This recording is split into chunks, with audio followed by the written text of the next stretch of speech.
Welton Rayom has more than 62 years of litigation experience handling insurance disputes. They're committed to resolving even the toughest insurance claims quickly. Call them for a free consultation. 954-966-4646. At Welton Rayom, they don't get paid unless you win.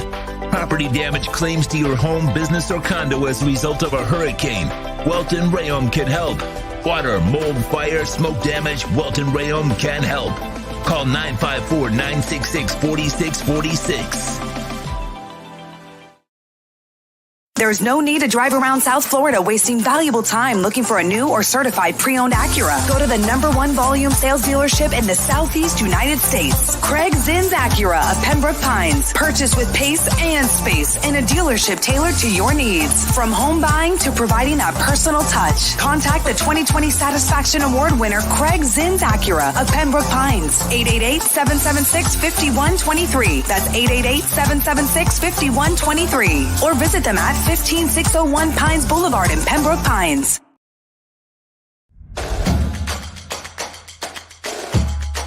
Welcome to Caneswear. New store, new items, same great experience. Family owned and operated since 2010, Caneswear has the latest merchandise from the Miami Hurricanes, Miami Dolphins, Florida Panthers, Inter Miami CF, and more. Come visit us at our store in Davie on University Drive, just south of 595, or online at caneswear.com. Caneswear, the spot Miami fans shop.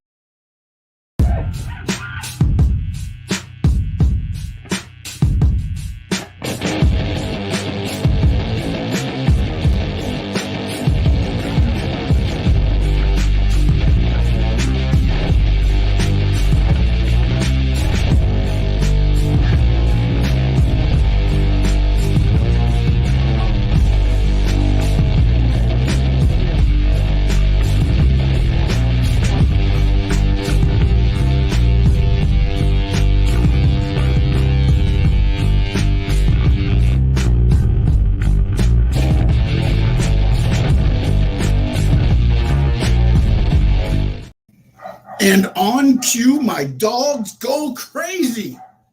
It is Tuesday night. It is 6:30. We're here a little early. Is my mic not working? Your mic's not on. Are you sure it's me or is it you? Can you hear me? Yeah, no, it's both of us. You now you can hear me, but I bet you can. I still hear your webcam. I just checked it. Because I hear it from far away. Stay with me. Look at that. It defaulted back to it. What is going on? Now you sound better. We both sound better. Finally. And on cue, the dogs go crazy. It is Tuesday night. It is now 6:31. And the microphones are working properly now. Thank God. How about that? It is the Squared Circle Digest. I am Sean Stanley. That gentleman down there is Frankie Fresco. And he's the reason we're about a half hour early. Why? Yeah. It's a big game tonight for him. Big game. Yes, sir. We have a big game. We're playing against Brazil at 8:00. So I'm just praying to God that we some way, somehow either tie or beat Brazil. That way we win our group and then we're able to play Panama instead of having to play Uruguay, who just eliminated the United States yesterday. Yes. Offsides, man. Offsides. I don't know. I don't follow soccer enough to know anything about all that stuff. We are here to talk pro wrestling. That we know. And there is a lot to talk about. We're going to go through WWE first. We're going to get our Money in the Bank predictions. We will not do NXT because you do that on your show, correct? Yes, hopefully tomorrow. Yes, we should be on tomorrow for Let Me Talk to You. Okay, so but on Stanley Media House Network, I will post mine before the pay-per-view, but we will not go over those because Mr. Fresco and his brother do those on Let Me Talk to You. So make sure you tune in there tomorrow. And then Forbidden Door happened. We got Raw. I mean, there's a lot to talk to. We're going to go kind of chronologically through it.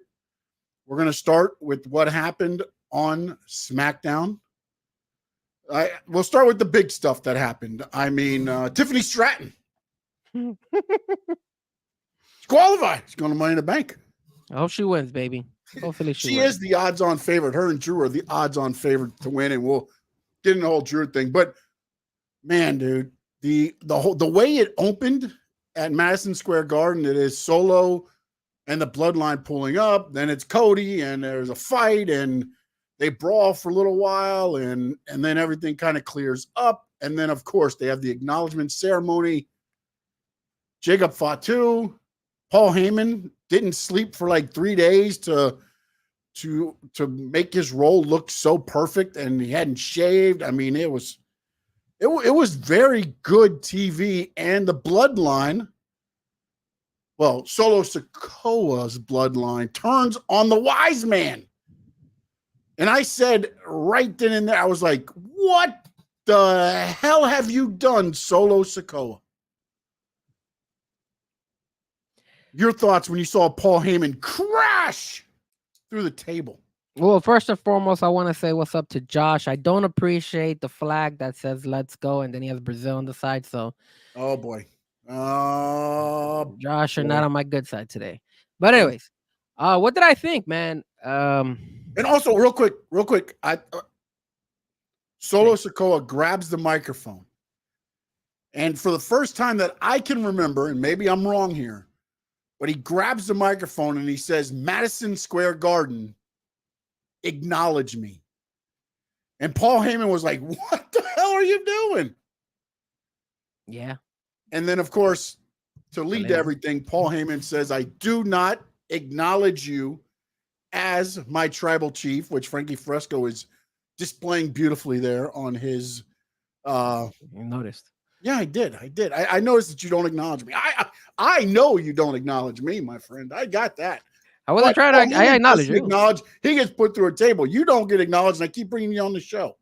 Oh Lord. Yeah. Well, look, I'll tell you this. I knew they were going somewhere with this. Obviously, the Jacob Fatu was the whole thing. That was what they were selling us. That he was gonna be like, I guess, indicted or like, I guess, presented to the bloodline officially. And then all of a sudden, later down in the backstage, you see them saying, "No, it's not about Jacob Fatu. It's about you. It's about you being, I guess, Paul Heyman being known as the wise man," right? Yeah. So when that happened, and then I see that I thought it was something weird because obviously, Paul Heyman did a phenomenal job with his eyes, like not sleeping and stuff. That way he could act the role really well. And he was like, all like not shaved, kind of like me right now. So it's like, I was like, man, this is good. This is like, oh, you're selling it. You're selling it to us. And then all of a sudden, when he took the mic, I was like, oh man, this is gonna be good. Once I saw that, I was like, this is gonna be good. And then when he took out what do you call that? What the necklace, the whatever they put on? It's a lei, but I don't know what I know it's got a different name because it's for like the tribal leader, the tribal chief. It's the lei to recognize the tribal chief, but I don't know the name of it. Well, when he said that and he took that out, and I saw Paul Heyman's reaction. And then he was telling, once he started going word by each one to, Tonga Tua and then all those guys, and they were telling, hey, acknowledge me and all that.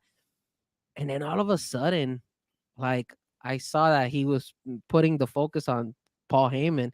I was like, there's no way he's going to acknowledge him. But this made me so happy because, dude, we got to get Roman now. Now, the question is, are we getting Roman in Money in the Bank, or are we getting Roman? That was my whole thing, man. Like, I was like, oh, maybe they'll bump. But then I'm like, man, like, I don't know that they've got me. They've got me shook on this one. I know Roman's coming back, but does this lead to, because for me, look, man, my whole thing was, okay, Paul Heyman kind of responds back, but you just put the guy through a table. He's out, right? I mean, technically, Paul Heyman has not you. If I hear "ladies and gentlemen," I'm gonna be like, "That's freaking Superman." Yeah, Paul Heyman's now Superman. I mean, he took the Samoan spike, the headbutt from Jacob Fatu, then got put through the table. Man, they had a hard time picking him up too. Did you notice that? Yeah, it was. I mean, come on, he's not the lightest, brother. He's not. Big boy. And when he goes up, you see, like, the belly that gets in the way, man. He's trying to get on the grab the head. He's like, oh, I gotta reach around. And you saw him; he was like biting his like mouth because he was like, man, I'm gonna have to like. I wonder how long has it been since he's taken a bump like that? Like, it must be a couple of years now. So, man, I gotta believe. Yeah, like that's not so. It's not like they said, hey, we're gonna work this out and make sure you can do it. No, it was like, look, I may only have one in me, So let's do it that way. If I get hurt, I get hurt. But damn it, it's going to be a great story, man. Dude, it got the most views since WrestleMania. Dude, I mean, it is powerful, man. Because I've always said, man, and when we talked here, I was like, it started so damn slow from WrestleMania. It was like kind of like you knew Solo was slowly becoming that. But I don't know if it was storyline driven or if something just clicked for it's like you followed his whole path to how he became like, he was always that guy, the enforcer, and then he was still the enforcer, and then he was trying to be the leader at the same time. And then he realized I can't be both. I need to find my enforcer. And then now I become the leader. And like you've seen that progression work out, and it's been freaking phenomenal, man. Sorry, Absolutely. AJ. Sorry. It was amazing, man. I thought they did a phenomenal job with that. And you know something? I think that after all this, Roman coming back eventually and all that stuff, man, did you see how they presented Jacob Fatu? Like, I feel like they're gonna push they him. know he's a star, bro. Yeah, they're gonna he's gonna go over these guys because they presented him like he was better than Solo. Look, I mean, I don't know how much you saw of Jacob Fatu in the independents. He has cut up. Like, he was big guy, but now he's like muscular looking. He was just a big like Samoan guy in the indies. It feels like, they might have got with him and been like, hey, look, this is what we want you to do because we want to debut you like a star. And man, have they ever. It's going to be interesting. And we got EA Minutes is in, Josh is in, No Doubt's in, my dad's in, Hassan Terrell is in. We appreciate you guys. You're watching us on YouTube. Everybody that's watching us on X. And if you're watching us anywhere else, please don't forget, jump over YouTube, hit the subscribe button, Stanley Media House Network, or Frankie Fresco. Help us out. Support us. You don't have to acknowledge us, but definitely. Don't acknowledge. Acknowledge the channels, though. And then the one thing No Doubt, this was the one thing, too, that I thought was kind of, like, I feel like this has been set up to not to happen here. I mean, let me chew this wisely. Roman's dad has been sick for a long time. He passed away. He succumbed to that sickness. And I feel like this was done on purpose at this moment, at this time, in Madison Square Garden on a night that they acknowledged Sika. Yeah. You know what I'm saying? Like, it added another layer to this story already, man. Like, remember who put that on Roman? When Roman beat Jay, it was his dad that put the leg on Roman. And now the night there, the tributes for Sika and everything else in Madison Square Garden, which is really like, hollow ground for WWE. It's Solo with Jacob Fatu putting the lay on Solo Sikoa, acknowledging him as the tribal chief. Yes, and Bounce, what's up? I see you're here as well. Yeah, Bounce, what's up, buddy? I just saw you jump in there. EA Minutes got a good point here, man. Hold on, before we jump into EA Minutes' point, I do want to say this. I'm a little bit surprised that Roman's gonna come back so quickly after his father passed away. I would have thought I thought he was gonna come back soon, but I thought because his father passed away that there was a good chance that he was gonna take even more extensive time, in my opinion. I still don't think he's coming back on Money in the Bank. I know I said I think he would, but I think you still just I think you bring back Jimmy or something like that. Jimmy like there's something that gets added to it, but not Roman. Like, I don't know. I feel like if you bring Roman back now, and it's what EA Minutes is saying now, Roman becomes the biggest babyface in the company. As soon as he appears, as soon as that music hits, he becomes the biggest babyface in that company. So EA says the problem if Roman comes back, he might outshine Cody. I don't think he might. He will. I don't know, man. I don't know. At first, I'm not saying maybe it doesn't, last as long as what Cody has. And I'm not saying Cody, loses anything either. But when that music hits, after everything that's been going on, with Solo and everything else, when his music hits and you hear that, then people are going to go crazy.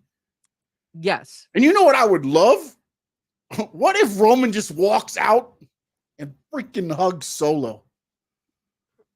It just is like, bah, screw you all. He could. I did this. I don't need that guy. That guy cost me the title. I would agree with you if my memory serves me right, you remember that image of Roman and Paul Heyman at the end of WrestleMania. Right before they walked the curtain. So that's why I can't in no way, shape, or form see him just going ahead and saying, hey, I'm glad you betrayed Paul Heyman. But here's the thing. They whispered something in each other's ears. They did. Whether they did it on the, for this whole thing to play out, I don't know. However you want to play it. And then Roman has not contacted Paul Heyman in the storyline. Remember, Solo said, you haven't talked to him since WrestleMania, and Paul Heyman said, correct. Are you mad that they didn't take our idea of like the phone or like give us like little man, you know what? I was so mad. I was like, what if the phone would have slid out of his pocket when he got power bombed and the camera picks up on it and it says Roman Reigns calling? Or it lights up. As he's laying, that's what I'm saying. It lights up and then you look, they zoom in on it and it says Roman Reigns calling. As the bloodlines on the desk doing their acknowledge thing, it says Roman Reigns calling and Heyman's just laid out. I'm telling you, they should hire us as for at least storytelling. But damn, man, they haven't missed anything on this whole thing, bro. Now, I honestly, dude, the first couple weeks, I was like, this is done. The first couple weeks after WrestleMania, I was like, oh, this bloodline thing's not going so well. And God, man, did they pick it up. But they did a really good job. And, they kind of referenced it a little bit on Monday night as well with when Chad Gable came out for Jey Uso and the whole, you left your family and all that stuff too. So it's like they're throwing like little nuggets because I caught that too. I was like, well, okay. But I got a thing for you, and I got something else for that one as well. Another little Easter egg that I think, again, this is what I love about the storytelling is that you can go into it and you could talk yourself into any way that's going to happen, and none of it could happen. All of it could happen. Some of it could happen. This is what, to me, makes pro wrestling so damn good is when you can sit there and look at things and go, 100%. Okay, they're going this way. Damn it, they went that way. But why? I don't like like it. Oh, I love it. It's like, damn, bro. Like, that's the reason why AEW is so good too.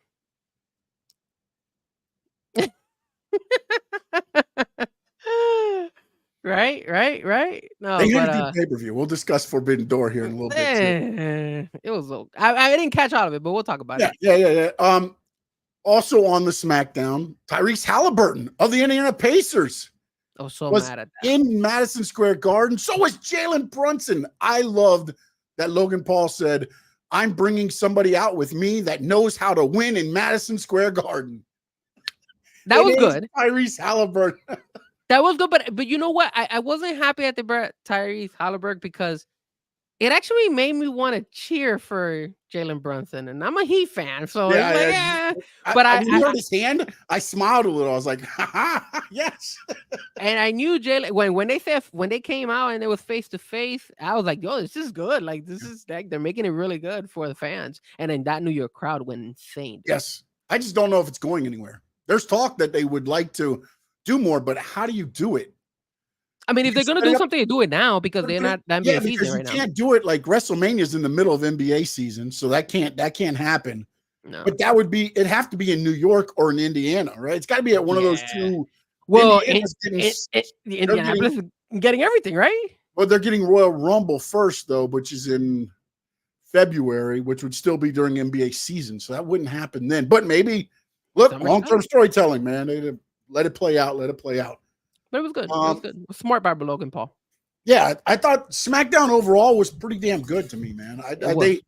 They took care of their Money in the Bank matches. Naomi won, Tiffany won, and was there a men's one too as well? I think there was. Oh yeah, it was LA Knight. Sorry, LA Knight.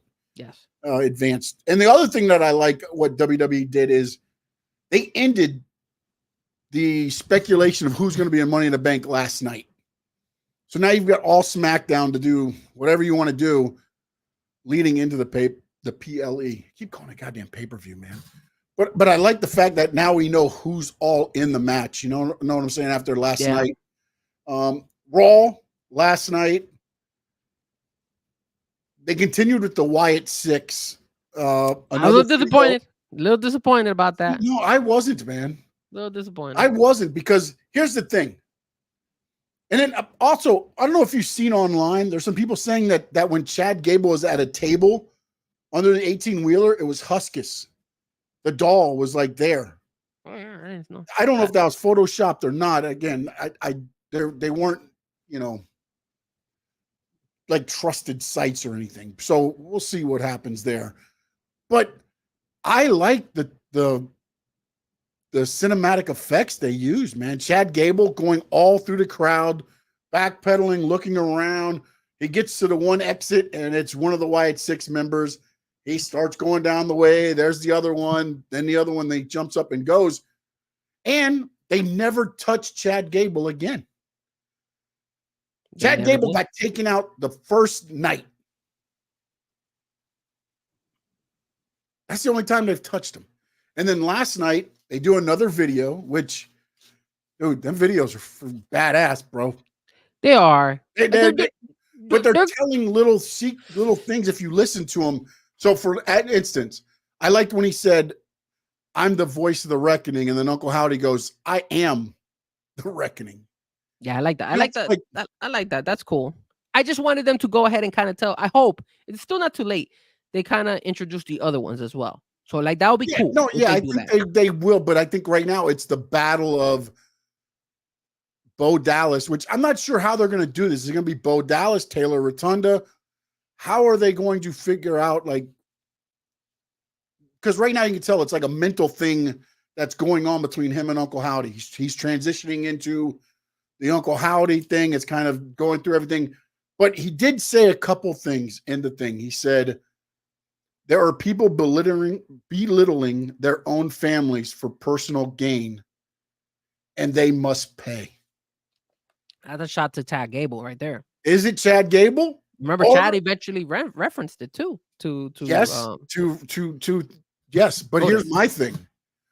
Who else also? Now, technically, depending on how you want to look at it, Chad Gable threw out the Easter egg there when he said you took their fireflies. I saw that. You have also left your family.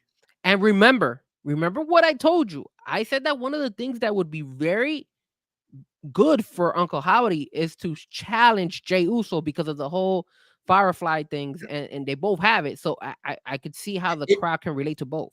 It has thrown it to me again, as I read into it, because the way they're kind of putting it all together, they haven't touched Chad Gable. Yeah, it looks like they're chasing Chad Gable because Chad Gable's scared for his life right now because he thinks they're after him. But if you look back, think about this. When the lights went out and everybody got attacked in the back, who was in the ring and who just won and went out and celebrated in the crowd? That was Jey Uso. Jey Uso. Last week. But he was nowhere to be shown afterwards, after he won. Because I was wondering, where did he go? Well, you're not going to go back to the back where the murder's going on. What are you going to get shot? No, but they followed Chad Gable, though. They didn't follow Jey Uso. Did they follow Chad Gable, or Chad Gable happened to be there? I mean, I know you like throwing these I'm just saying, because to me, it would look, you've got Gable and you've got Jey Uso. I could see them going after both. In the Money in the Bank. Right? So now, what happens if, boom, they're both going up the ladder. The music hits. Automatically, you think they're going after Chad Gable. And instead, they go after Jey Uso. I think they might go after both of them. It makes sense to go after both of them. Maybe. Again, it could be both. I'm just saying, it to me now, it has thrown a little bit of a hiccup into saying, oh, it's just Chad Gable. To me. And again, I overthink it. I get it. I love this stuff to where it's like, oh, let me try to figure out a way around this where I can be smarter then Well, what No Doubt is asking is that something you were gonna say? Because he says, was Jay there 2 weeks ago when the first tape was delivered? Is that where you were going? Because I know I cut you off for a split second there. no. I'm trying to think if he was actually there. The first time I don't at the remember. time. I mean, I know in the scene he wasn't there. First one was Chad Gable versus who was wrestling? I don't remember who he was wrestling. I don't No remember. doubt you might be right on that one there. He wasn't wrestling Jey Uso. No, it wouldn't have been Jey Uso because he won. It was the Money in the Bank. It was the Money in the Bank qualifier, wasn't it? Let me see. Money in the Bank. Chad Gable. Y6 altercation. Yeah, I don't think he was. I don't think it was Jay was involved in the very first part of the tape. I don't think he was in the first one. I may be wrong, but I don't. Actually, you're right. It was Braun Strowman, Chad Gable, and Bronson Reed. Yeah, and then Gable wins, and then the lights go out, I believe. Correct. That is true. That is exactly what happened. So it was them three wrestling in the Money in the Bank. Okay, so then there's been twice where Uso's been involved in it, and the one time Chad Gable. Again, however you want to look at it, it's again how you want to look at it. No Doubt said he had just beat the two monsters. Yeah. Now, So Cat for Life is saying you got the 6-6 Judgment Day Bloodline versus the Bloodline, and is LW still in thing? I don't know where Cat for Life is going with this. Well, I think he's trying to say that you can have Survivor Series type matches, I guess. The Bloodline, the LWO, I guess maybe all the factions he's talking about. Maybe he's talking about like a Survivor Series type match where you've got the 6-6 Judgment Day and the Bloodline versus the new Bloodline, and I wouldn't put LWO in there. Nah, LWO. The only way you put LWO in there is if they're taking the pin. Although you haven't seen the other two guys for a minute, right? Yeah, they got beat up. They got put out. I forgot in the back at one point by somebody. I forgot what that is. War Games, yeah, but that's usually an NXT pay-per-view. War Games. That is. So, but we'll see, man. Hey, look, it's all free game right now in here. Maybe they bring the War Games to Raw. Also, Drew McIntyre last night, as we said, punched his ticket to Money in the Bank. About that, dude. How about the shirt, man? DM Hunk. Did you see the photos that he put out today? And I walked the line. Get the hell out of here. Like I saw that crap and I was like, oh my god, this freaking guy, bro. Yeah, he took like photos with his wife, and he has. Oh, I did see that. I didn't know that was part of that. I saw like him, the wife, and the dog. No, it's a cat. Oh, is it a? Oh, I thought it was. It's like a. Is that a dog? That's a cat. Yeah, it's a cat. It's a cat. And then he has his wife, and then his shirt says, "I walk the line."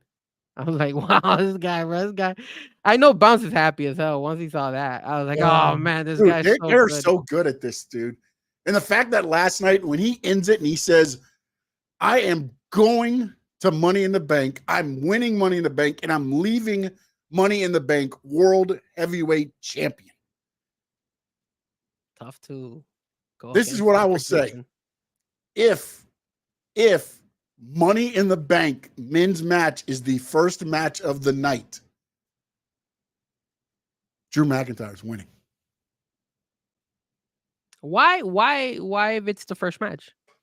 Because then Seth Damian will be the main event with Drew doing the cash in, and then that's when CM Punk appears. Yeah, because he did mention saying that he was gonna cash it in. Like he said, I'm leaving Money in the Bank so as a champion. Yes, and CM Punk said as long as I'm in WWE, he will not be champion. So something's got to give there. Something's got to give. Yeah, and do you agree with the fact that if he does win the briefcase, he should cash it in that same night? Kane's done it. I mean, there's been times where it has happened. I mean, even Liv did it against Ronda Rousey that one Money in the Bank. Yeah, you know, I mean, it's been done.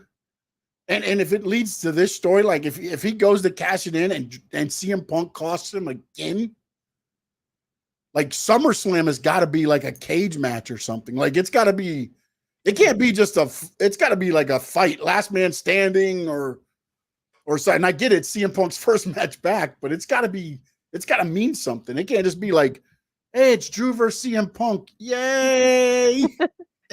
No, it has to be more. It has to. But Or they remember can what go Punk all said. WCW and put the bracelet on a pole match. The first one to get the bracelet wins.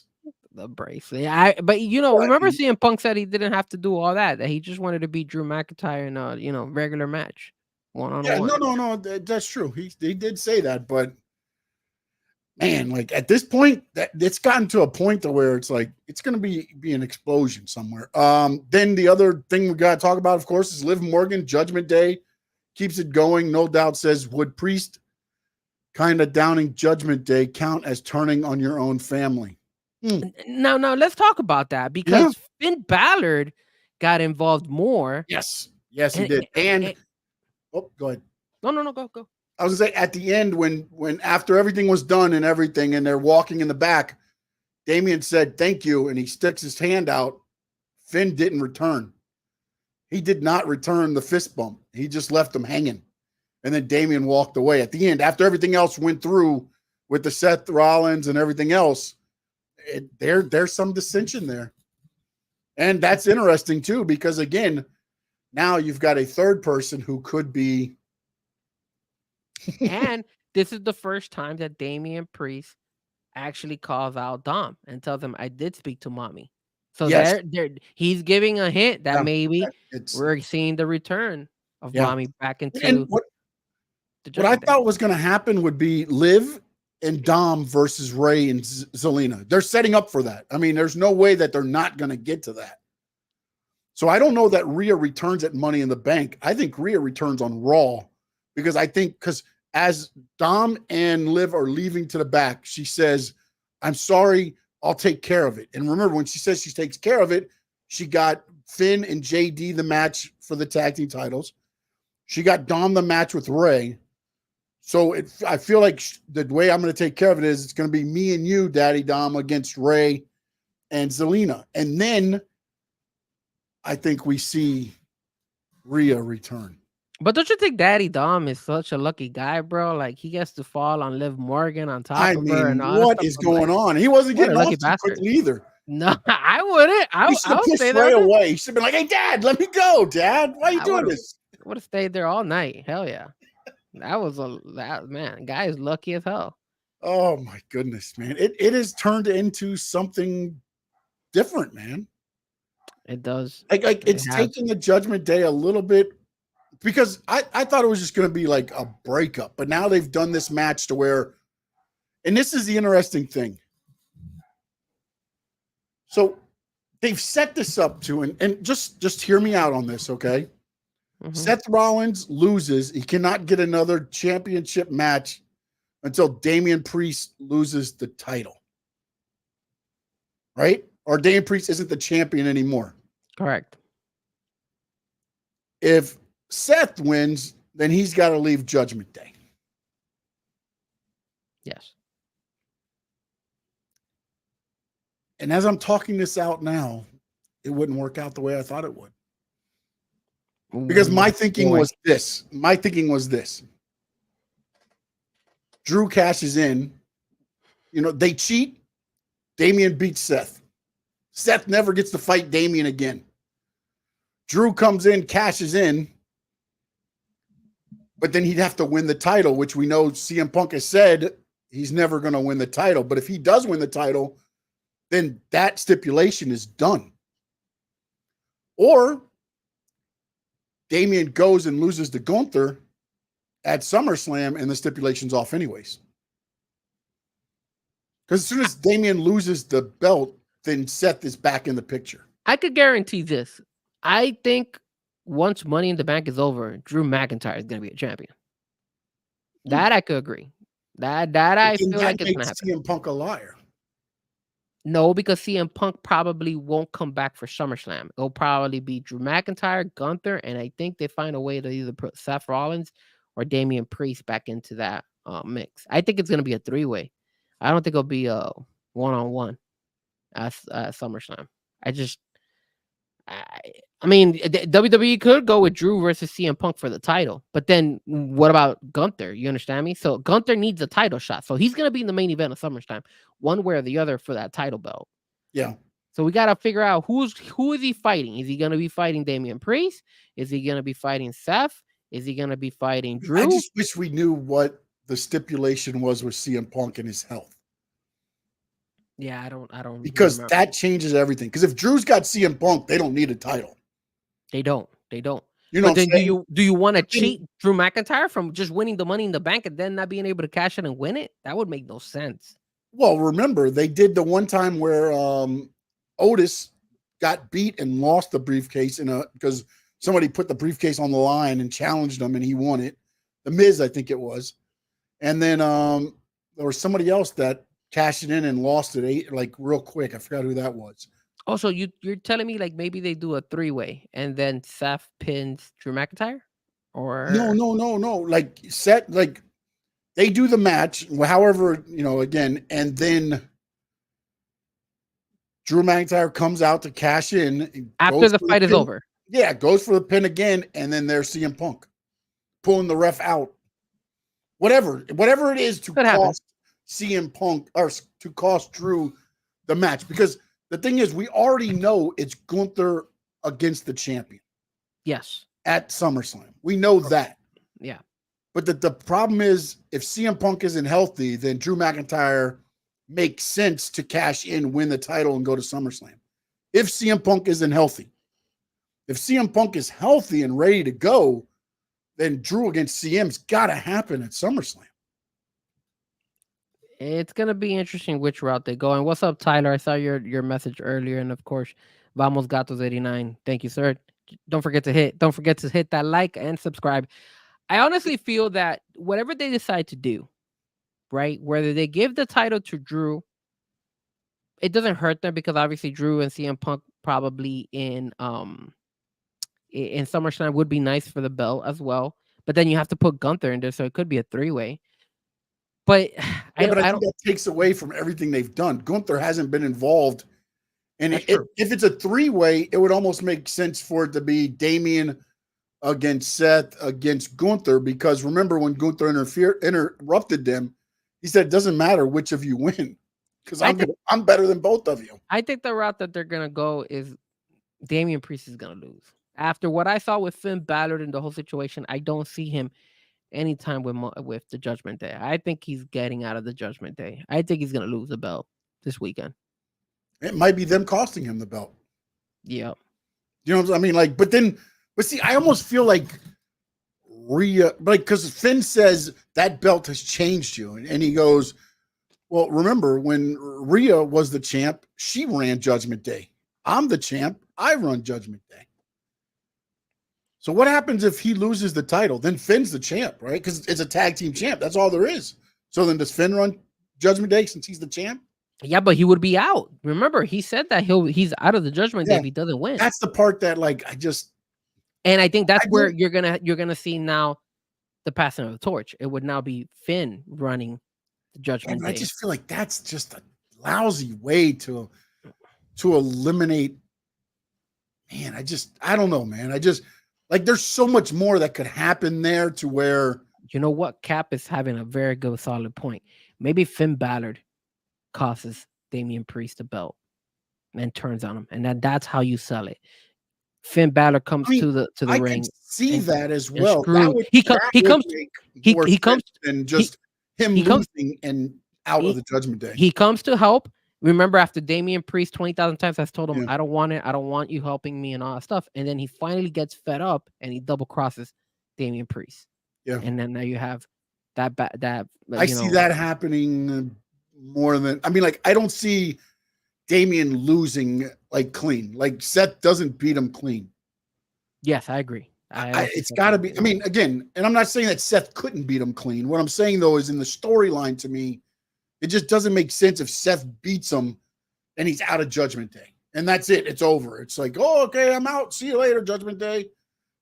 With everything you've worked for, it's got to be somebody else stepping up to take the lead, which, again, that could happen with Finn there. But I felt like Rhea would return before the whole blow-up happens. But the thing is, if that happens, then she has to return at Money in the Bank. She can't return on Monday. So you're gonna have spoilers where it's Rhea coming back on Money in the Bank, and then Finn turning on Damian Priest, which Yeah, would no make doubt, sense. no doubt says it right there. Finn is messing around with Liv. The Dom thing is just to mess with Rhea. It could be Liv and Finn in together. That's a good point. Running it up. It could be, but see, And the thing they is know that Dom with Rhea, again, the whole thing, I 100%. I think Rhea's gonna make a return. I think. Yeah, I didn't know that it would be. How long has she been gone out? Because if she returns at Money, it was right after WrestleMania, wasn't it? A little bit after WrestleMania, the first pay-per-view after WrestleMania. Yeah, I think that's one. Because she injured herself. I think it was gonna be like a 3-month treatment. So has it been 3 months since she? Oof, it's close. That's what I'm trying to think. It probably need another month. It'd probably be SummerSlam time. Well, she could still return. She just can't take a bump or anything. April was WrestleMania, and then I think it was around May, so 3 months would be about August.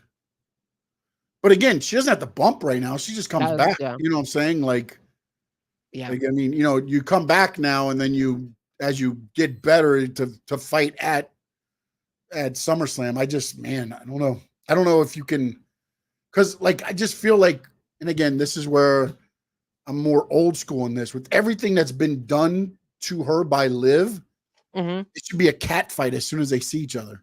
It should be Rhea ripping Liv's arm off and beating her with it. I'm gonna go on paper and call it. I'm gonna say Rhea makes a return at Money in the Bank. I'm calling it. I think she comes back, and I'm gonna call it saying Finn Balor some way somehow backstabs Damian Priest. I see that happening at Money in the Bank. I gotta get the Money in the Bank card. I closed it out by accident. Hold on. No worries. So then while you're doing that, let's see what No Doubt says. Well, Rhea last match was in Australia. No, Cat for Life, Australia. Remember she got maybe it was her last match, but I remember her injury was when Liv Morgan pushed her against the wall and injured her elbow. So that was when that was right after that pay-per-view. Okay. It was right after that pay-per-view. Oh, and then No Doubt writes, McDonald has a tag belt with Finn. They are together. Carlitos is with those two. I have no idea what happens with Dom. All conjecture, obviously. I mean, for me, I think Carlitos doesn't play a big part. I think he's fine there, but Carlitos just cool.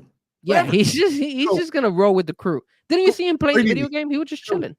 He said, "Damien, I'm you." Yeah, like I'm noticing that they're using Carlito more, kind of like the same they were using. He's the R-Truth role. The R-Truth role, yeah, but just more of a fit for the group. 100%, 100%. And then we haven't spoken about that Braun Breaker and Sammy. That was good last night too. Dude, I love the way they're building that up, right, man? It was Sami Zayn, like, you can put me down, but I'm not going to stay down. Breaker, of course, spears him. Then he rolls out of the ring, pulls himself up. Braun does the sprint around the ring, hits the things, the exploder, goes for the haluva kick, gets the spear. I like it, man. I like what they're doing. I don't know that Sammy wins this match, but we're gonna go through our picks right now, actually. So, well, before we do that, I gotta say something, and I was a little bit upset about Monday night last night. Okay, and it was the fact that they keep screwing over Dakota Kai. Yes. Why? And she was mad. Last night. Did you see that? Did you see? Because she came out on social media, I think last week or 2 weeks ago. I think this is part of what she said. No, I know, but this is all the role she's playing now. Like, if you've watched her on her feed, on her Twitch feed and everything, she's getting more like agitated by the minute. And then you saw her kind of snap in the back, like, everybody gets in our business and everything else. And then I think they're going to build to her to like just have this big blow up and just be her own person, I believe is the way they're going. I think she's going to leave the group. Damage Control. I think she's going to leave Damage Control because what's going to happen is going to blow up. It makes sense. It makes sense at this point. Like, I thought, why not have her win? And it's her and Io Sky going up the ladder. And then she's got to put, she turns on Io or something. And then she doesn't have to win it at that point. But you start seeing more of the Dakota Kai singles run, which is what I was hoping for. But we didn't get it. Zoe Stark. What is going on, Zoe? Why Stark? they giving Zoe Stark an opportunity? God. I was so mad when I saw that crap. Oh, it's just bad. So It's just all right. So let's go with it. Here goes this 1, 2, 3, 4, 5 matches. that's it. You sure it's not? It's not like AEW where you have like 8 No, there's not 14. There's 5. 5. Okay, I just want to make sure because 5. We're not getting everybody on the card, man. Maybe we'll do a 0 hour and 2 hours of matches before 2. No, I'm just kidding. All right, so we'll go with the men's Money in the Bank. It's Jey Uso, Carmelo Hayes, Andrade, Chad Gable, LA Knight, Drew McIntyre. What say you, chat? What say you, Frankie Fresco? You know me. I'm not gonna lie to you, man. I obviously let's rule out the guys that obviously make no sense to win it. So because they're not hyped up to technically Andrade and Carmelo Hayes. I don't think that's Mello in the bank, baby. I know. He's like, I'm the only Mello that's been good in Madison Square Garden. That right there made me like him a whole lot more. So those are the only two that I'm like, it wouldn't make sense to give it to any of those. Now, the other guys all have, even LA Knight, actually, they all have a good opportunity. You know, obviously, Drew McIntyre makes the most sense. Chad Gable and Jey Uso with the whole White 6, it should be good. And then LA Knight, you could throw even LA Knight in there. Maybe, you know what? Maybe let's get LA Knight out of there because he was having that whole issue with Logan Paul. So see, here's my thing with what you're saying real quick before you go any further. Jey Uso and Chad Gable could get taken out by the Wyatt 6 during the match. That is correct. LA Knight could get taken out by Logan Paul during the match. Drew McIntyre could get taken out by CM Punk during the match. Then you have Carmelo Hayes and Andrade. I mean, if I had to pick between those two, I would obviously pick Carmelo Hayes. But I don't think they're gonna. I don't think CM Punk is gonna come out. You don't have everybody get eliminated from the match that way. Hopefully, yeah. I don't think we're gonna get. I don't think we're gonna get Drew CM Punk in that Money in the Bank ladder match. I just don't see it. I don't know why, but something. The only way, you know what? I would say this: if it closes out the night, yes. If it ends up being the main event, because then Drew. But see, that's where I say, like Drew said, he's going to cash it in, so he must know the match. They have to put the match before because he said have to put it first. Yeah, to me, it has to be first. Yeah, if it's first, you're not getting CM Punk there. You'll get CM Punk at the cash in. Yeah. I'm going to go on a limb. And by the way, betting favorite is Drew McIntyre, just so you know. I'm going to go on a limb on the betting favorite. I'm going to say Drew McIntyre. I think Drew McIntyre wins it. I don't think it's much of a limb, man. I'm with you, man. Once he got put in there, I was like, I think this is the plot that they've chosen to go with, one way or the other. Okay, but now let's do this. If outside of Drew McIntyre, if there's anybody else you think might win, who would be your second choice? Jey Uso. I'm gonna say Chad Gable. Okay. I think Chad. It was one of those two. I just went with Jey Uso because I feel like that. Again, if Gunther wins the title, Gable's not cashing in on Gunther. Jey Uso would at some point. Depending, again, big ifs and how long he has the belt, but that's down the line. The only way I would see Chad Gable coming in is, remember, I know that he's still trying to find a family. And for some strange reason, I still have like a small percentage of me telling me that maybe Chad Gable would be willing to join the White 6. And they would help him instead of scaring him off. That's the only other way that it could be a twist where they're instead of beating him up. How about that? What if it's Chad Gable and Jey Uso going up? Chad Gable gets there and is like up on the ladder, the lights go out. And it's him and Jey Uso. And then he crawls up like a little ball.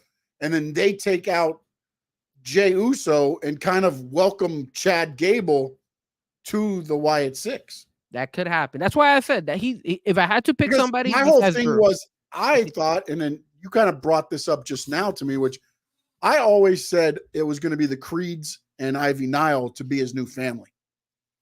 Just because it made sense with their backgrounds and but now if you want to start looking at what the Wyatts are doing and how manipulative Chad Gable is, can they start working a story that way?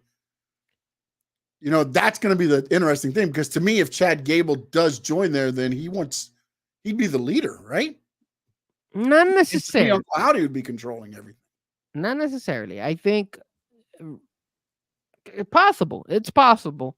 But I don't see Chad Gable. If he joins, he wouldn't be the leader. Obviously, it's Uncle Howdy running the show.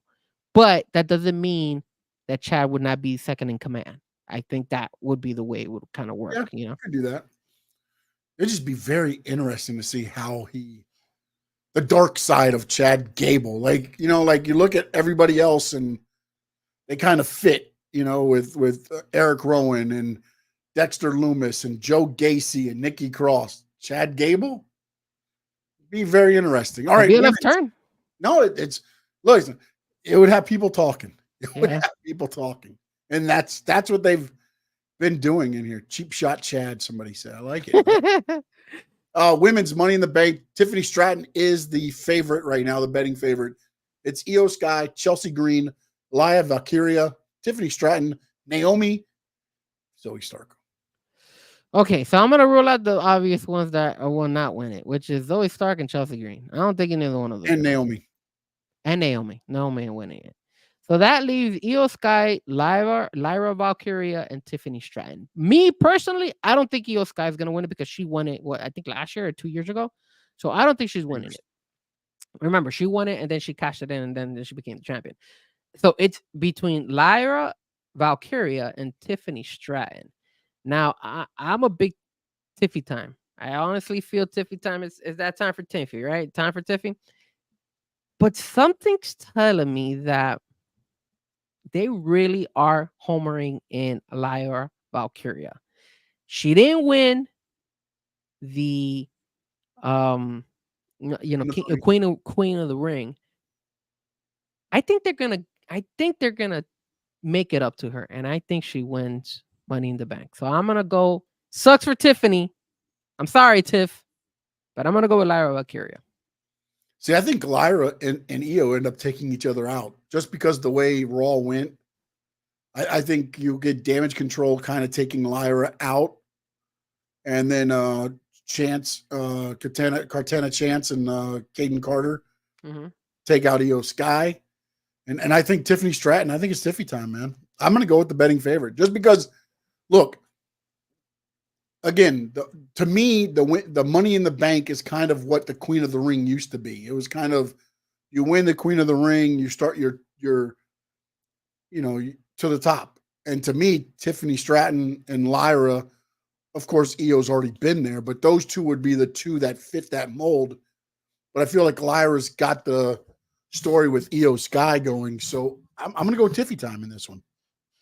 I didn't want to go with the Tiffy because of the simple fact that I don't want to make it so obvious, but I'll go on a limb. I'll say something even more crazier. I'll go out on a limb and say they're gonna that Damage Control tries to go after Lyra Valkyria, and then not only do we get the return of Rhea Ripley, but we get the return of Becky Lynch, and Becky Lynch helps Lyra Valkyria win Money in the Bank. Wow. Okay. All right. That would add some stuff to it. But man, that's a lot of surprises at a Money in the Bank. I'm not saying Roman is coming down. Damian Priest, Seth Rollins, WWE World Heavyweight Championship. Again, if Seth loses, he does not get another title shot during Priest's title reign. If Damian Priest loses, he's out of Judgment Day. I think Finn is interfering in this, and I think this is where we see Finn finally backstab. Well, not backstab, but kind of take that role as the leader of Judgment Day, and he knocks out Damian Priest, and Seth freaking Rollins wins this. I'm going to go Damian Priest winning it just to be different.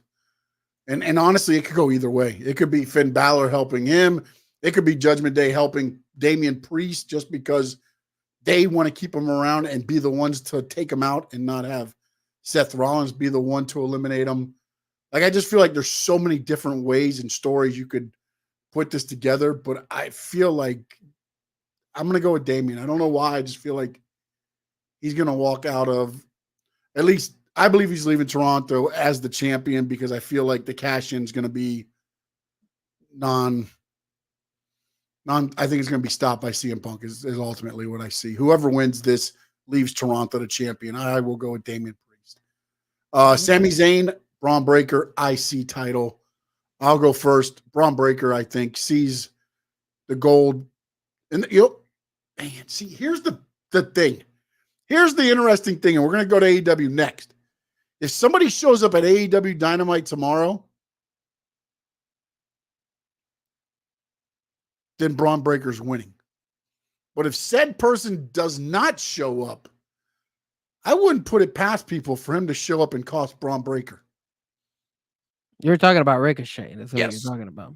Yes. Something in me is telling me it's too soon for Zammy to lose the belt. I say Braun Breaker, even though he's a tough one. I say Zammy pulls it out some way, somehow. He pulls it out. Yeah, I don't know, man. I don't think it hurts. I don't think it hurts Braun Breaker. So I think Braun Breaker, although he's like, he's a crazy and he's unstoppable right now. But I don't see Braun Breaker beating Zammy. I don't know. I think Zammy still has enough of a run with the IC belt. Now, I don't know if this is the order of the matches, okay? But they have the men's Money in the Bank first, women's second, the champion, which it couldn't be because Sami Zayn would be before Damian Priest and him. Facts. So, because they have Cody, Randy, and Kevin versus the Bloodline as the main event in this. I see. Look, this is the order I think it's going to happen. I think the men's Money in the Bank is going to be first.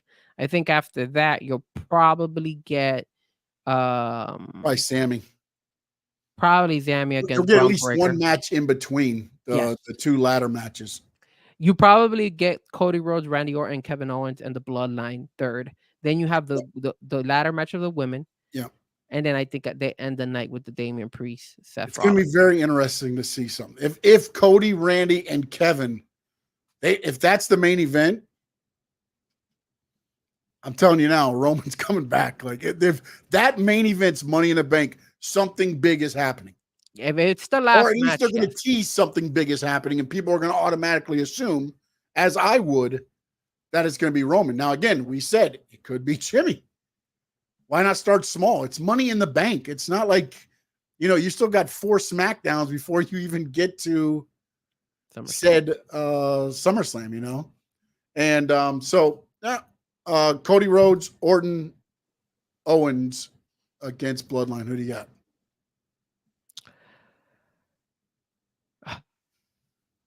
I'm gonna go the Bloodline.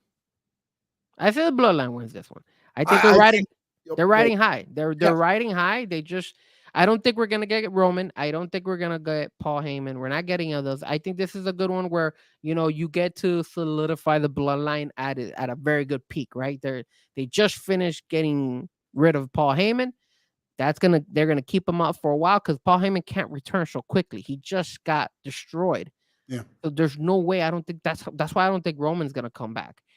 I think the best way to bring Roman back would be bringing him back in SummerSlam and bringing him back with Paul Heyman. That's the best way to bring him back. And then that lines up to start questioning what is going on here. Like, what's the next saga? I think the Bloodline wins, just a regular 3-on-3, no interference or anything like that. It's just, you're gonna get. I think because Jacob Fatu is the odd man out in this one for some so reason. he'll be. I'm not sure. He's gonna be in the corner, so he'll probably end up costing. I agree with you. If they do this match third, I think it's gonna be more of the clean victory for the Bloodline. They need it, especially after what happened on SmackDown. Like you said, I agree 100%.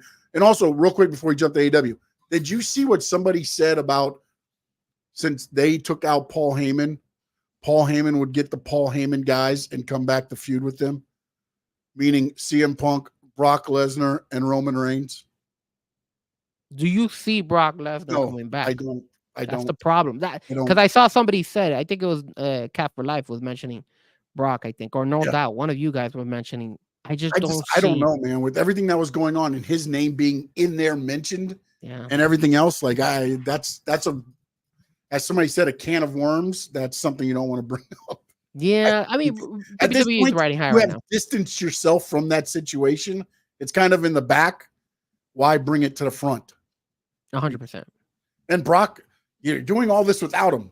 Exactly. They're Brock riding. Lesnar was always the break glass in case of emergency for Vince McMahon. Yeah, right now they're riding so high. They don't need Brock Lesnar for any firepower. They already have it. Yeah. And now they got to do it. They want even more firepower. Just bring Roman. that will bring it even more. Pop the roof off that place. Yeah. All right, let's jump over AEW Forbidden Door.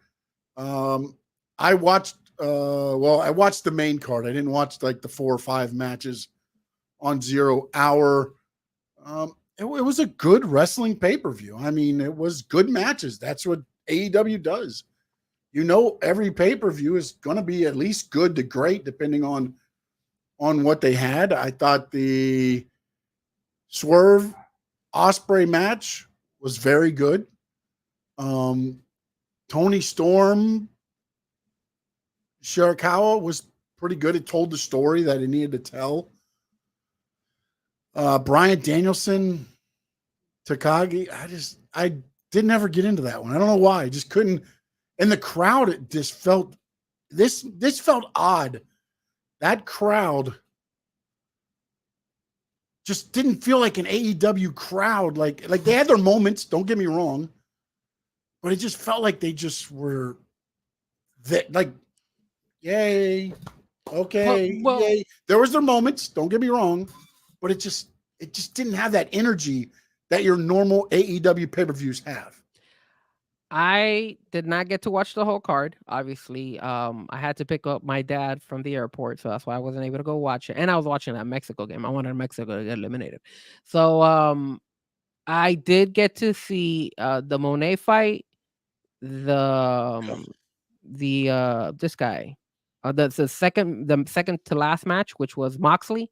Yes. And then I got to see obviously the main event, which was Osprey and Swerve. Now, I was keeping up on X. I was watching what was going on. I believe the Learning Tree lost, right? The Learning Tree lost. Yes, actually, you know what? I was pleasantly surprised with the way they wrote that out, because Hook beats Jericho with his spinning elbow. Okay. So he hits him with his finisher and pins him. So I felt like it kind of was that the student getting over on, quote unquote, the learning tree, the teacher, because again, it all started with Hook and Jericho for the FTW title. That's where this whole thing started months ago. Well, you know what? I was a little bit disappointing. I wanted the Learning Tree to win because Big Bill has been doing a phenomenal job on social media. Yeah, but Big Bill looked like a monster when he was in there. They just eliminated him. They took him out, and then Jericho got hit. But one thing that Big Bill has done is that every morning, I think he does it every Monday morning. He gives the Learning Tree analogy of the week, and then he usually goes and he gives you like, what's the next learning thing you should do, and it's very good actually. It's inspiring actually. I look, man. I will very tell you good this. actually. There you go. Bounce said it. I love the Learning Tree lessons of the week. They are amazing. They're very good. That me and Bounce always are. Either Bounce will send me his, or I'll send Bounce one, and we're like, okay, there you go, because we are always tuning in, like, what's gonna be the new learning, and they're very. No, I love what they're doing with Big Bill. This is giving him depth as a character. Like, he's not just a big oaf anymore. He's got some. He's always had it. Now they're using what he does. He is good, man. And don't get me wrong, I like the rotten apple too, like the apple, the guy who's the apple. Yeah, once his shoulder's back, I can't wait to see, because I think, again, maybe if he's in the match, it goes a little bit differently, because I felt like everything was gearing toward Cobb versus Samoa Joe leading up to it. And then Hook got the pin, which kind of surprised me, but I was like, hey, it makes sense. After everything's said and done, Hook beats Jericho and pins him clean. Nothing else. I'm so surprised at how Jericho has like bounced back, finds a way to make himself relevant. He does reinvent. I like the fact that he's not wrestling as much, and when he wrestles, it's an attraction. That was my whole thing with Jericho. It's like, bro, I don't need to see you every week, man. I don't need you to come out in your little trunks and be Lionheart Chris Jericho. Like, I'm glad he saw the writing on the wall and was like, hey, I got to reinvent myself again. Hook just graduated. Yeah, that's like a funny one. But let me ask you this, because I didn't get to see this match. I saw a little bit of the highlights, but I didn't get to see all of it. How was the MJF fight? Was that a good fight, or was it just? I missed it. Oh, you didn't get to watch it either? Nope. It was the first match, and I got in late. Yeah, I saw on X some of the moves that he did, but yeah, I mean, he did his MJF stuff. I mean, I knew what was gonna. Yeah, he did. Cesaro's not losing to. I mean, MJF's not losing to Cesaro. He did the Ric Flair, and then I think he did like the Radish and Rick Rude stuff. Mhm. So that was pretty cool. I like that about him. Now, on the Tony Storm match, I obviously that one's another one I didn't catch, but I did catch that they all did like a triple kiss together. They all did three triple of them. kiss at the end. Yes, Did they've come together as one. The respect is there. Did the crowd go wild when all three? Yes, yes, that's impressive. It was probably one of the bigger pops of the night. And it is the girl that, what is her name? I forgot her name. Rina Shirakawa. Shirakawa. Is she now part of AEW? I haven't got the Shirakawa is all elite yet, so I don't know. But I don't know. But they were partying the backstage afterwards. And no, and I did see the media scrum, and in media scrum they were. I don't know if you saw it, but they were all dancing. All three of them had like a happy dance or something during the media scrum. I did not stay up for the media scrum. I stayed up for. I mean, the pay-per-view went from 8 to 12 at midnight. Yes. It was long. Past midnight. 12-10 Swerve pinned him. Now the Moxley fight was boring. I saw that match and I was like, man, this is a boring fight. I heard that the Orange Cassidy Zack Sabre was a really good fight. It was a great technical wrestling match. A lot of reversals, a lot of things. Okay. Look, that is to me the one match that it got a lot of build, but it didn't really need the build because it was going to be a wrestling match. It's odd with me with AEW because like some people were like, oh, because I think it was Dave Meltzer sent out a tweet. He's like, that's how you finish a story. And they're like, oh, Tony Storm was a story? Yeah, it was a story. Like they've been building that thing up for a while with Mariah May and all that stuff. Maybe some of the things kind of jumped the shark to me. Like when Shirakawa crashed a champagne bottle over her head. Oh, wow. At the last Dynamite. Oh, okay. And then they go to break and they come back and it's announced that on 0 Hour, Mariah May will take on Saraya in the Owen Hart tournament. Wow. Like, she just got cracked in the head with a champagne bottle and now she's got a match. 0 Hour. I guess she's going to be okay. And she won it, right? She won the 0. She's going in. She's in. Now, it again, I wasn't able to see all of it, but from what I was able to see, my biggest moment of Forbidden Door was the return of Dr. Britt Baker. Yep. So I was TMD. Yes. And I think they're going right with this. I want to see Dr. Britt Baker versus Mercedes Moné. Yeah. And I agree with what Blair said. They need to make sure Britt Baker is pushes the face because she was super over.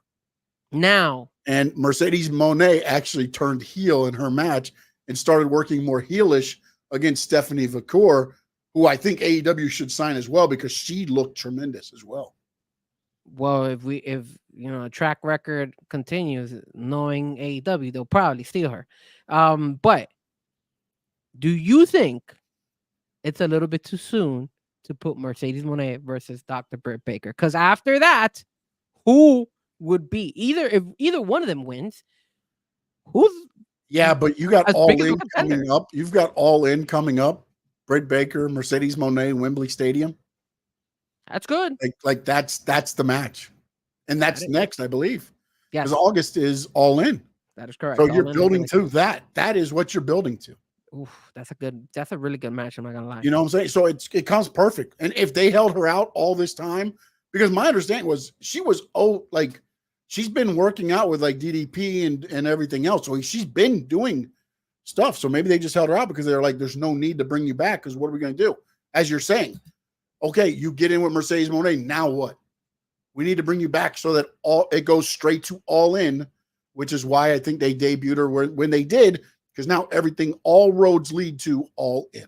Makes sense. I wish it would have been Jamie Hayter instead, but because Hayter's injury is a little bit more severe. She's still recovering. Yeah, she did something like her back and everything. It's a different injury, I believe. Hopefully, it's not as long as Thunder Rosa, because Thunder Rosa was out for a while. It takes a while, man, because it's like other injuries too. But then also, like now, you always land on your back. Yeah. So it's hard, man, to be like, okay, let me just fall to the concrete and land on my back that I just had surgically repaired, or even any, your shoulder. If you land too high on your shoulder, I can't remember exactly what Hayter's injury was, but I thought it was like something with her knee. It's a mind game, man. That's even worse. Knees are worse because then you got to run and jump and then also interesting things. Anything else real quick, Forbidden Door in the chat as well. Anything else you got? Do you think they got it right? Swerve versus Will Ospreay. And remember, if you saw that match, Jesus Christ, how many finishing moves can you do on each other and kick out, man? That's the only thing that pisses me off. Like, I feel like they try to sell you like, oh my God, what a great fight between Will Ospreay and Swerve Strickland. They hit 600 finishers and whatever happened to just hit your finisher and then you're done. You're knocked out. Like, they feel like, hey, the only way we're gonna build this fight and be such a great fight is if you kick out their finisher. But have you noticed that they do that with every single main event? Hey, you hurt your finisher in a way because now whoever gets kept down by it looks weak.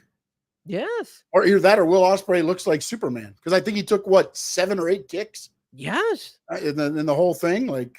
Yes, he left and right, and then he was kicking out every single time. I'm like, dude, give up already. Like, what is this? Like, I think they go excessive, and they feel like they want the fans to feel like, hey, we won. Like, you guys got such a huge treatment. You got such a great wrestling match. Did we really get a wrestling match that was like that legit? The only thing they were doing was like kicking out of their finishers left and right. That's what I think. No, it's tough, man, because I feel like for instance, I got called an AEW mark. When I posted the video, I did Collision. I did a live report afterwards. And the guy called me an AEW mark, and I think like Tony Khan. Because I said... Tell me why. Because I was talking about the Swerve and Ospreay. I was like, if you want to continue this as a story, what would make sense in Long Island is to have MJF kind of schmoz the whole thing, and then go to a 3-way, a triple threat at All In with your 3 faces of your company in Wembley Stadium. Going with what they have now. That, again, I'm going off of, I'm not going to sit here and take erase everything they've done and be like, all right, let's start from scratch. No, I'm going with what they have done already to build up to it. That would make sense. You sound like a mark. I know, right? I'm Tony Khan. I love you, buddy. You know what? As a matter of fact, hold on a minute, buddy. I remember that. Now I feel better. There you go. Nah, perfect. How you doing, Tony? What's up, TK? What's up? No, but I was a little upset with the way the finish. I was because Fightful Select comes out with a story 5 hours ago, about 3:00 this afternoon, that says, and I'm gonna read straight what they wrote here. Okay. Will Ospreay and Swerve Strickland put on a classic at AEW NJPW Forbidden Door in a booking that surprised many that saw it unfold. Swerve ended up beating Ospreay, and we're told how things happened behind the scenes somewhat emulated how they played out on screen. Those we've spoken to said that Will Ospreay, who has long been a friend of Swerve's in real life and a foe in the ring, grew tired of seeing that Swerve's title reign was a placeholder for Ospreay to win the title at All In. Sources within the company and close to Ospreay tell Sean Ross Sapp that Ospreay approached AEW hires up and extended his desire to put over Swerve to help eliminate that talking point. Wow. You got some juicy stuff right there. And then, but this is where some of this doesn't make sense. It says, based on what we heard, Ospreay made the approach after winning the international title and wanted to show that nobody should be above losing to the world champion. Some in the company claim that a point was being proven as a result. And then it says there were many that had previously expected Ospreay and Swerve at All In, but we're told that wasn't ever the plan. And both have different opponents planned. So Will Ospreay did this because he felt that everybody was looking at Swerve as a placeholder for Ospreay to win the title at All In. But then down here it says they were never planned to verse each other at All In. So what Ospreay did was basically said, let me lose to him to eliminate all the talk that I'm going to go for the title at All In. Even though it was never in the plans to do it, that's why this match took place. Do you believe that? Watching Will Ospreay right now, I believe he would do that. Whether that's he had not lost out 100%, but Ospreay has turned into that AEW guy. He is. Like to me, he's Cena in WWE. Like that's how I see Ospreay right now. Yeah. Like he's that guy that's going to be at AEW for years to come. Yeah. He's into the company. Yeah. So again, that's what's being reported by Fightful and through their sources, and they've got their Sean Ross Sapp, which they've been on top of everything else. So I'm not going to sit here and say, because I believe Will Ospreay would do that. And that makes sense seeing how everything went down, because to me, it was like, I don't know, Ospreay at the end kind of got just like not good enough to be in the ring with Swerve. But check this out, because if you don't have Swerve at All In going up against Will Ospreay, which is one of your main guys, probably your top one, along with MJF, because you saw how MJF was saying that he wanted to fight this guy, the one who dances, forgot his name, the one that goes like this. Oh, that's the other Daniel Garcia. I got Daniel Garcia. Out of time, and I got a question for you. Daniel Garcia. But there was somebody in the post media scrum, because remember the Owen Hart tournament is still going going on, right? So the winner of that, and one of the guys who's in there is Bryan Danielson, if I'm not mistaken. So I heard Swerve really wants. He was saying that on his media scrum. He was saying that there's a small list of fighters that he needs to get in the ring and kind of avenge losses or whatever else he has with them. And one of them was Bryan Danielson. So I think that's where they're going to head with Swerve. It's going to. But isn't the finals at All In? I don't know. I'm not too sure. I thought the final was going to be done beforehand, and then that the winner of the Owen Hart would challenge the champion, because they were copying King of the Ring is what they were doing. Yeah. Okay. So maybe then that would already. But I mean, it could be that the final is at All In. But now I have a question here before we end things, okay? Because we got about 10 minutes. Yeah. What the hell? You could go on, but I gotta go. 10 minutes and then I'm good. I got stuff I gotta knock out too as well. Got to finish up. Daniel Garcia in Buffalo, leading into a pay-per-view. Okay, think about this. The week of the pay-per-view, you saw how Raw was leading into the thing. You saw how SmackDown was a week out. Next week, this one leading in. Your first segment, MJF enters into the arena. No, I'm sorry. Yeah. No, MJF came first.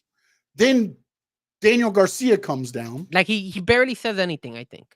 Yeah, and then MJF's like, I'm going to give you a shot at All In. It's MJF against, and then before he can answer it, Will Ospreay comes down and is like, bruv, I'm going to give you a shot at both titles, all the gold next week on Dynamite, which is now just the international title. Yeah, he was trying to one-up him. Yeah, right? he was trying to one-up him and everything there, or at least that's the way the story they're going with, one-upping him. Yeah. But I get it. It's Buffalo. I get it that's Daniel Garcia's home. But, like, the kid's going to be good. Don't get me wrong.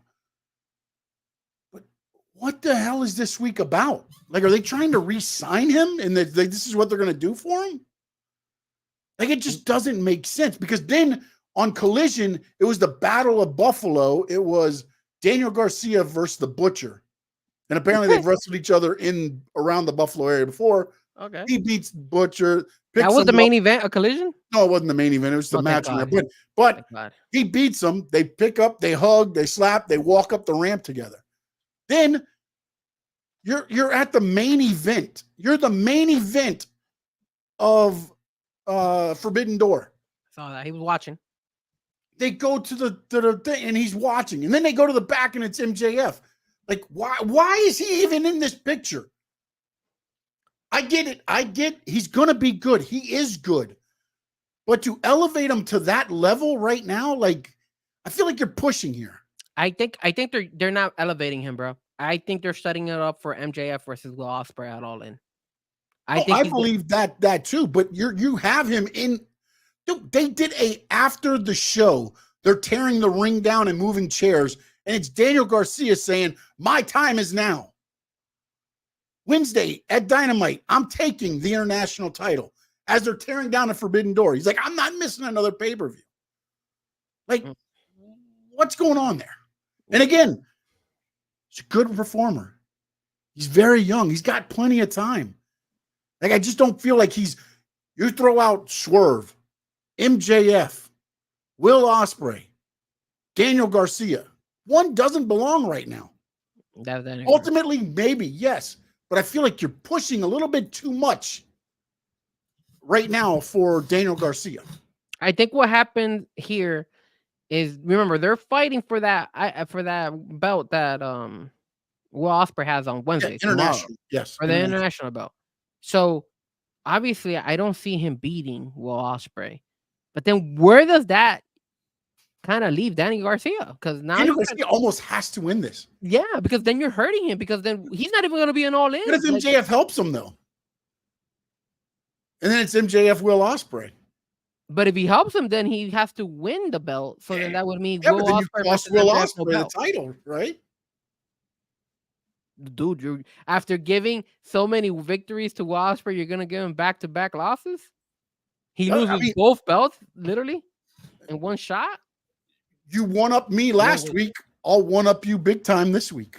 You could go that route. You could. Again, but then that's the only way to me it makes sense to have Daniel Garcia being shown the way he is. Like, if they really wanted to sell it, they should have put in this fight for All In and given Danny Garcia that spotlight. Hey, let's do Will Ospreay versus Danny Garcia at All In. And it's still a good fight. It not only are you getting a Will Ospreay, but you're also getting an up-and-comer who's probably going to be elevated because of the venue is. The rub from don't get me wrong, he's going to get the rub from this. I just feel like when you throw those four names out there, one doesn't belong right now. No. And again, I'm not saying he's not sooner or later going to get there. I think he's got a lot of potential and he's pretty damn good right now. But when you look at the main event picture, it felt odd to me. It felt like, okay, it's your hometown. We're going to get everybody going. Yay, yay, yay. And it's just like, but now you're going to, I forget where they're at this week. That's not Daniel Garcia's hometown anymore. If anything, you should have got the shot there. It makes too much sense for them to go ahead and do that, give them the shot at Buffalo. Like, it just, at the end of the day, man, it's typical AEW. And like you said, kind of like, it looks like they're doing the same thing that they did with Dusty for a minute. You know how they elevated Dusty, like, because Cody had won the belt at that time. And then all of a sudden, they gave him like a random Dynamite. And then after that, we're done. Gone. All right, real quick. The wild card is being added for the Elite. They're bringing in a new guy. Who is the gentleman that will take on Jeff Jarrett tomorrow night? There's a wild card guy coming in? Yeah, the Elite. They're bringing in their fourth member. And he's going to win the gold. So now the Elite will have all the gold since Jack Perry won the TNT title. Well, you know what? He didn't show up at Forbidden Door. I'm going to say he shows up at Dynamite, right? Because it's supposed to happen at Dynamite? Yes. All right. Adam Hangman Page. He betrays. Well, they did a video. Did you see? Oh, I don't think you did because it was on Forbidden Door, I believe. Okay. I believe he's going to come back and take out the Elite. He was sitting in a room and like everything had been moved out. Remember how the crib and everything was there with Swerve and all that? Yes. Now all the furniture's gone. It's him drinking. And it's a picture, and it's showing the EVPs talking, and like everybody's left him. They did that video? Yes, and like everybody's left him. So I don't know that it's gonna be Hangman Page. Not gonna say it's not, but judging by that video, which I'm not sure that you've seen, I would say that it's probably not Hangman Adam Page. Oh, that sucks. Okay, well, I didn't know that. I don't know what they're gonna do with it. It seems like he's gonna go like a dark kind of character now. Oh, I see. Does he come back with the Dark Order? Wild card versus Jeff Jarrett. Yeah, and it's an Owen Hart guy. Yes, and Jeff Jarrett had that damn emotional ass video. He did. That they promoted and it went a little bit viral about how good they're like. I don't know. Like, a lot of people are saying this is where Ricochet comes in. I was thinking that's the only other person I could think of. It's got to. I mean, and again, that's where I'd said if Ricochet doesn't show up at Dynamite, does he show up at Money in the Bank? But all odds are that he is going to be going to AEW. My understanding is he is AEW. But does he fit in that role with the Elite? Ooh, to bring in Ricochet to join the Elite. I don't know about all that, man. Yo, this beach break tomorrow, it's a pretty solid card. It's a Dynamite, man. Every Dynamite's solid. It's a solid. I'm on their site, and I'm looking at it. The wrestling with AEW is never an issue. It's not the wrestling. The cards are always stacked. Look at that. You got Will Ospreay versus Danny Garcia. You got Pac versus Bryan Danielson, and it's also the Owen Hart tournament. You got Chris Statlander versus Willow Nightingale. Yep, that's a Owen Hart. You have the wild card with Jeff Jarrett. Yo, is this stacked, Owen bro? Hart, yeah. And they're in Chicago, so they're gonna be screaming out CM Punk for sure. Yep. Oh, imagine if his music hit and it was CM Dump. No, I'm so glad we haven't seen CM Dump. All right, hey, we got a couple minutes. Let them know where they can see you and get your social media out there, man. All right, so guys, don't forget to hit us up. We will be doing the show tomorrow. Let me talk to you 8 o'clock. We'll be doing a recap. We'll be recapping actually the soccer game that's gonna happen like in the next 5 minutes. And we're also gonna be recapping, the NBA moves, the Miami Heat not doing anything, which is pissing a lot of us off. Can talk about a little bit about the Dolphins, the whole Tua contract, and what side do you guys decide you think we should go with, which is whether Tua or Greer. And then obviously we're going to talk a little bit. We'll talk about the United States and how the United States choked their way out of the Copa America. The Euros, we'll talk a little bit about the Euros. So we're going to talk about everything as well as NXT. So we were in hiatus last week because we were in Houston, but this week we're back. So you could definitely hit us up and check out the show. Let me talk to you. The Frankie Fresco channel is me and my brother. And you can always follow me and subscribe to this channel and obviously to my Frankie Fresco channel. And then follow me at Fresco Music on all social media platforms. And I think we're good. I'm ready. I hope I sold it as best as I can. Better than the shirts that I saw that they were selling at Forbidden Door. Very nice. Also, you can check me out at Sean_Stanley11, all social media platforms, Stanley Media House Network on Facebook and YouTube. And of course, you can subscribe to Stanley Media House Network on YouTube. And also, Frankie, I'm going to take you off for 1 minute because I'm going to go take the whole screen because I'm going to show some shirts that are going to be coming out. Hold on. Sweet. So these are the new Squared Circle Digest dry fit shirts. They'll be in different colors. I've got hoodies. We've got hoodies. We've got no sleeves. We've got long sleeves. We've got regular shirts in different colors. So please go check us out. Stanley Media House Network on YouTube. Send me a DM if you're interested in a shirt. We also have our little cups, which I don't have any here. And we have, check it out. Mouse pads, baby. Come on, everybody needs a mouse pad. Is that like a camel type of looking shirt? Yeah, it's digital camo. Nice. Digi camo. I don't know if you can see it. See it? Yeah, no, it looks good, man. It definitely looks good. So we got all that happening. Again, it is at Sean_Stanley11, XIG Threads, Stanley Media House Network on YouTube, Facebook, at Frankie Fresco. Check him out tomorrow, him and his brother. Let me talk to you. And right now we've got 2 words to say to you. Frankie Fresco, take us home. What do you want me to say? What's your team slogan, man?